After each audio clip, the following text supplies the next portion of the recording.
Assalamualaikum warahmatullahi wabarakatuh. Oke Sobat IT, balik lagi di channelnya Didi Rahmat. Nah, di video kali ini Sobat IT, kita akan membahas sebuah materi yaitu tentang Sistem Informasi Geografis bagian 2 atau part 2-nya Sobat IT. Nah, kenapa saya sebut part 2 Sobat IT?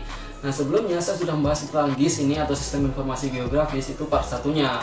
Nah, sekitar kurang lebih beberapa waktu yang lalu Sobat IT. Nah, videonya bisa Sobat IT lihat di sini. Di sudut kanan atas seperti ini. Nah, ini dia linknya. Sobat IT bisa lihat dulu ini.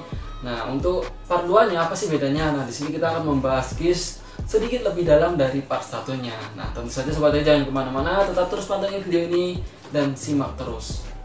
Oke Sobat IT, nah, kita akan menjelaskan bagaimana sih itu tentang GIS atau Sistem Informasi Geografis agak mendalam atau bagian 2-nya. Nah, ini sedikit portofolio saya. Nah, mungkin Sobat IT sudah sering dengar nama saya, kampus saya, di mana jurusan saya. Nah, ini baca sedikit Sobat IT. Kemudian kita masuk lagi ke bagian selanjutnya, yaitu sejarah.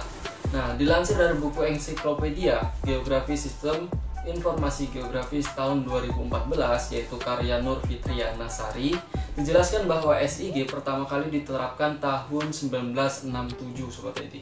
Coba bayangkan 1967 di Kanada dengan nama Canadian Geographic Information System atau disingkat itu menjadi CGIS. CGIS, nah itulah pokoknya. Tokoh yang mengembangkan CGIS adalah Roger Tomlinson. Nah, Sobat IT kalau belum tahu ini dia fotonya. Nah, dia adalah seorang ahli geografis dari Kanada. Nah, CGIS digunakan untuk menyimpan, kemudian menganalisis dan mengolah data yang dikumpulkan untuk inventarisasi atau maksudnya penvisualisasian sebuah tanah di wilayah Kanada, Sobat IT. Nah, CGIS merupakan sistem pertama di dunia, jadi tidak ada duanya, ini adalah pertama di dunia sebagai hasil pengembangan aplikasi pemetaan yang memiliki berbagai kemampuan. Nah, sayangnya Sobat IT, sayangnya CGIS hanya bertahan sampai tahun 1970. Jadi sejak awal kemunculannya, yaitu 1967, hanya bertahan 3 tahun saja Sobat IT. CGIS, bukan GIS-nya Sobat IT, tapi CGIS ciptaannya Roger Tomlinson, bertahan 3 tahun saja di 1970. Hal tersebut disebabkan oleh ketidakmampuan CGIS di bidang atau bersaing dengan aplikasi pemetaan komersil yang dikeluarkan oleh beberapa vendor seperti Esri. Esri itu dia mengeluarkan seperti aplikasi ArcGIS. Nah, Sobat itu bisa lihat ini gambarnya.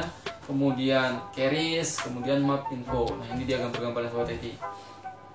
Nah, perkembangan industri pada tahun 1980 dan 1990 membuat SIG semakin berkembang pesat dengan merambah workstation Unix dan personal komputer atau PC. Jadi GIS itu bukan hanya milik perorangan. Dengan adanya personal komputer atau PC ini dia merambah terus Sobat IT, bisa menjangkau banyak wilayah, bukan hanya di wilayah Kanada seperti awal kemunculannya tadi Sobat IT. Nah, akhir abad ke-20 pengguna GIS mulai mengekspor dan menampilkan data GIS melalui internet. Nah, di tahun 2000-an, maksudnya di abad 20-an, dengan munculnya internet pada saat itu, jadi GIS itu sudah merambah sangat cepat Sobat IT, apalagi dengan kemunculannya Android gitu. Sehingga GIS semakin dikenal oleh masyarakat Indonesia sendiri, mulai menggunakan GIS sejak pelita kedua sekitar tahun 1974. Jadi 3 tahun setelah CGIS punah pada tahun 1974 dan GIS sudah ada pada saat itu, kemudian mulai terkenal. Tepat tahun 2016, kebijakan suatu peta untuk berbagai tampilan data sudah mulai diterapkan di Indonesia. Jadi misalnya itu melalui peta komersil, melalui peta-peta digital, kemudian peta komersil itu diterapkan skalanya Sobat IT. Jadi skalanya harus diperhitungkan melalui sebuah aplikasi GIS begitu Sobat IT. Sumbernya kompas.com. Oke, lanjut lagi Sobat IT, kita ke pengertian GIS. Nah, apa sih itu GIS? GIS adalah sebuah sistem, sederhananya saja Sobat IT, GIS adalah sebuah sistem yang menampilkan kondisi-kondisi permukaan dari suatu wilayah yang ada di bumi. Jadi dengan adanya GIS ini Sobat IT atau Sistem Informasi Geografis, kita akan lebih mudah mengetahui bentuk-bentuk wilayah atau bentuk-bentuk permukaan yang ada di bumi ini Sobat IT. Jadi itu memudahkan kita dengan adanya GIS seperti ini. Oke. Tentu saja GIS ini memiliki beberapa subsistemnya atau beberapa sistem pendukung GIS supaya bisa disebut dengan GIS. Nah, yang pertama itu ada data input. Data input mengumpulkan atau mempersiapkan data spasial atribut dari berbagai sumber. Nah, jadi orang yang membuat GIS itu tidak sembarang jadi Sobat IT. Misal data permukaannya kontur tanahnya seperti ini, kemudian dia tanahnya berbatu, kemudian tanahnya berpasir, tingginya seperti ini, semisal 1000 mdpl, kemudian kedalaman seperti ini. Jadi seseorang yang membuat sistem GIS atau GIS ini, dia mengumpulkan data dari berbagai sumber, bukan hanya dari satu sumber kemudian dia buatkan sebuah data. Kemudian tidak seperti itu Sobat IT. Nah, kemudian subsistem yang kedua itu data output, menampilkan dan menghasilkan keluaran seluruh atau sebagian basis data. Nah, dalam GIS itu tentu saja keluaran yang paling utama bentuknya adalah peta, karena ini menampilkan sebuah permukaan bumi Sobat IT. Kemudian dia bisa menampilkan tabel, kemudian bisa menampilkan grafik, kemudian bisa menampilkan pokoknya lain-lain lah. Jadi bisa di istilahnya print out lah Sobat IT, bisa tampil fisiknya begitu. Kemudian yang ketiga itu data management, mengorganisasikan data spasial. Kalau Sobat IT belum tahu, data spasial itu data ruang dan data atribut atau nilainya ke dalam sebuah basis data agar mudah dipanggil, diupdate dan diedit. Nah, kemudian yang keempat data manipulation dan analysis, menentukan informasi-informasi yang dapat dihasilkan oleh GIS. Selain itu manipulasi dan pemodelan data guna informasi yang diharapkan. Jadi GIS itu bisa kita kontrol gitu Sobat IT.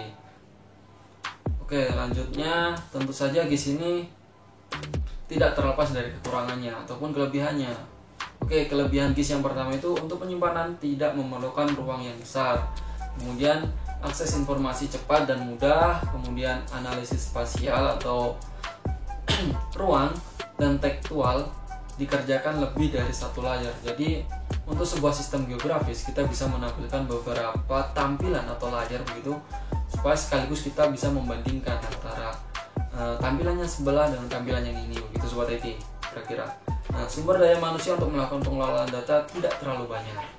Kemudian data dapat diakses dan dibawa tanpa melihat ruang dan waktu. Semisalnya itu contohnya GPS. Itu GPS paling sederhana dari sebuah GIS, itu bisa diterapkan di mana saja asal dayanya itu masih ada. Oke, kemudian dapat membuat peta model lingkungan apapun. Nah, kekurangannya Sobat IT, sumber daya manusia harus menguasai teknologi komputer atau bisa disebut tenaga ahli. Jadi tidak sembarang orang yang bisa mengoperasikan GIS ini Sobat IT. Namun, ada beberapa sistem GIS yang bisa dioperasikan tanpa para ahli. Semisal yang ada kita sekarang itu Gojek. Nah, di Gojek sendiri itu ada penerapan GIS-nya, yaitu penentuan jarak terpendeknya Sobat IT. Kemudian ada di Google Maps. Nah, Google Maps itu bagaimana sih cara men-share log. Nah, itu dia Sobat IT. Itu tidak membutuhkan tenaga ahli. Namun, di beberapa bidang tertentu, di sebuah instansi, perusahaan, atau dinas-dinas yang berhubungan dengan geografis, semisal BMKG, semisal Sobat IT. Nah, itu memerlukan tenaga ahli Sobat IT. Tidak sembarang orang bisa bekerja di situ, di dalam bidang GIS-nya itu. Kemudian biaya yang dikeluarkan relatif mahal. Penanganan tentang data yang bentuk 3D itu masih buruk. Jadi penampilan datanya tidak sesuai dengan sebenarnya. Mungkin hampir mendekati tapi tidak seperti pada aslinya. Kemudian sulit untuk menyajikan data temporal. Kemudian format data dan standar file data beragam. Yang kedua tadi belum dibahas, teknologi yang ada terus berkembang sesuai dengan zamannya. Jadi ini sebuah sistem GIS itu harus mengikuti zamannya Sobat IT. Nah, itu yang membuat para pengelola GIS itu kesusahan untuk menyesuaikan setiap zaman dari perkembangan GIS-nya. Oke. Ya Sobat IT, nanti untuk PowerPoint-nya Sobat IT bisa lihat di kolom komentar, di deskripsi, di situ saya sediakan ini PowerPoint-nya. Oke, di sini tentu saja merambah di berbagai bidang di kehidupan manusia.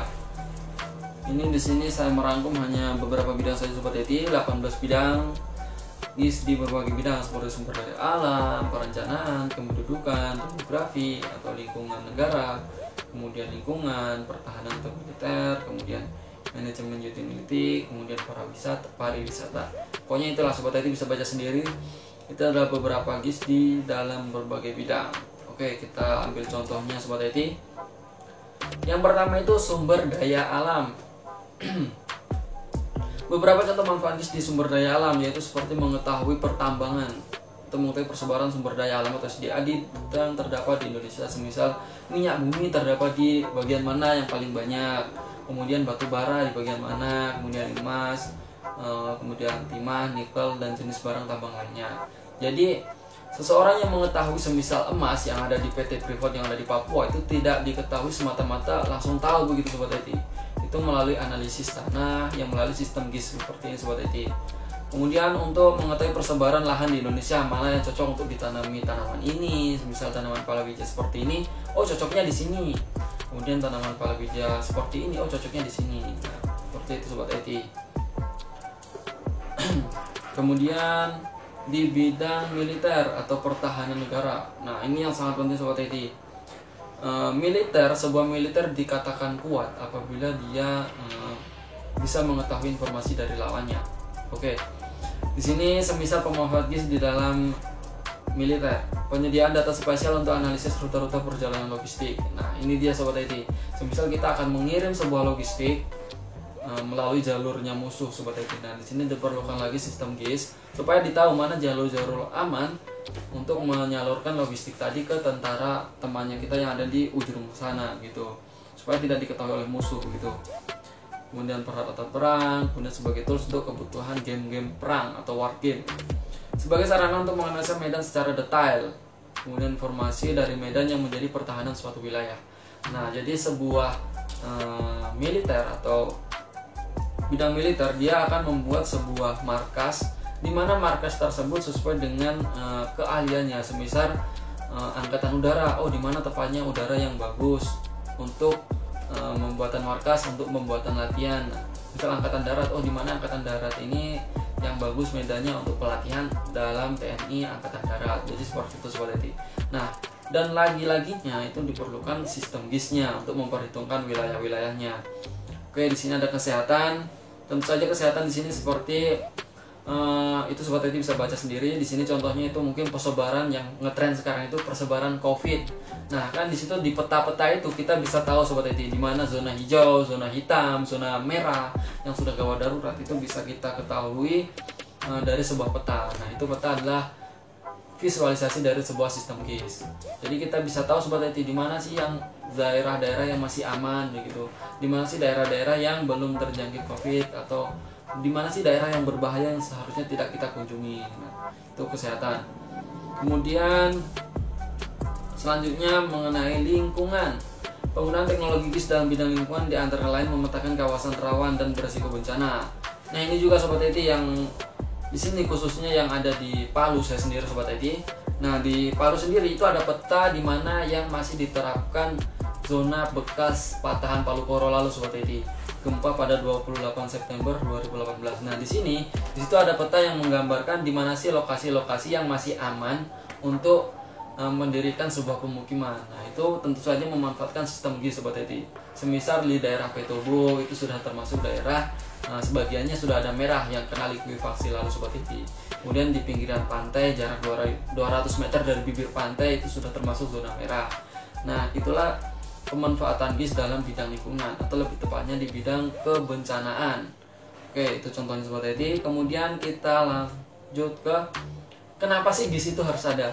Nah, alasan pemanfaatan GIS itu ada 12. Sumbernya dari Edarto Dana atau Danang Edarto kemudian dan kawan-kawan pada tahun 2009. Oke, yang pertama GIS dapat menurunkan data-data secara otomatis tanpa harus melakukan interpretasi secara manual. Nah, kemudian lanjut lagi secara random Sobat IT, menjadi produk yang mempunyai nilai tambah. Nah, maksudnya GIS itu bisa kita perjualbelikan dalam sebuah perusahaan. GIS itu semisal dinas kesehatan, kita bisa berikan sebuah GIS yang berdaya saing ekonomi Sobat IT. Kemudian penghematan waktu dan biaya. Nah, ini yang paling tepat Sobat IT. Oh, sebenarnya di sini 12 tapi ada kenapa 13-nya enggak apa-apa Sobat IT. Penghematan waktu dan biaya. Nah, kenapa di situ GIS hadir untuk penghematan waktu dan biaya? Nah, semisal kita ambil rute terpendek dalam sebuah perjalanan. Nah, itu dia menggambarkan waktunya yang singkat, kemudian biayanya yang rendah. Karena jalur yang kita tempuh nanti akan semakin pendek dengan adanya sistem GIS tadi. Nah, nama lainnya itu penentuan jarak terpendek untuk sebuah perjalanan. Nah, itu salah satu visualisasi atau penerapan GIS. Nah, itu beberapa alasannya. Sobat IT bisa baca sendiri di sini, nanti bisa baca juga di PowerPoint-nya. Dan sekian dan terima kasih. Nah, itulah presentasi dari saya Sobat IT. Semoga materinya tadi bermanfaat untuk Sobat IT. Bisa Sobat IT pelajari, kemudian Sobat IT bisa kembangkan sendiri untuk berbuat atau untuk membuat sebuah sistem GIS. Sekian dari saya. Salam Sobat IT. Oke Sobat IT, akhirnya selesai juga pembahasan kali ini. Semoga bermanfaat dan jangan lupa tinggalkan jejak. WKWKWKWK. Wassalamualaikum warahmatullahi wabarakatuh.